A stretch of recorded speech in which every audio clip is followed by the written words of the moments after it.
Last week, as we had our worship time, we spent that time reading through the letter of James. We had several different people involved in that, some 16 people reading just a portion of James, chapter by chapter, with songs broken in amongst it. And I think it was very reflective, a very meaningful time.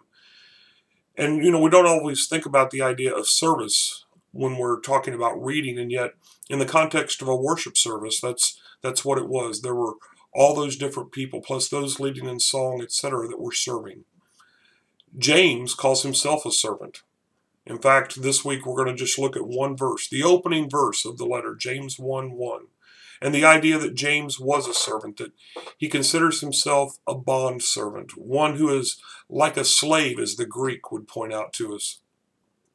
A servant, even though he was so much more, even though he had perhaps an area to boast in that he was the Lord's brother.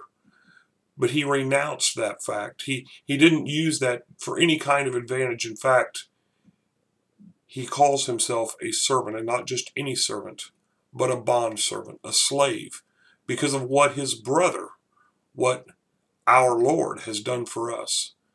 That's what James wanted to be remembered for, and that's what he put forth in his opening lines in the book of James, or in the letter of James, as we say. But most importantly, there was one word. There was one word, I think, that captures the essence of James, what he was trying to do at the outset. And that is the word, as it's translated into English, greetings. That hope that may have come in the midst of whom he was writing to and why he was writing the letter. This idea of greetings, or as it might have been in the original understanding, joy. Have joy. So I hope you'll join us this week as we get to know this person, James, and why he wrote the letter, and most importantly, what a word of encouragement might do for us. See you Sunday.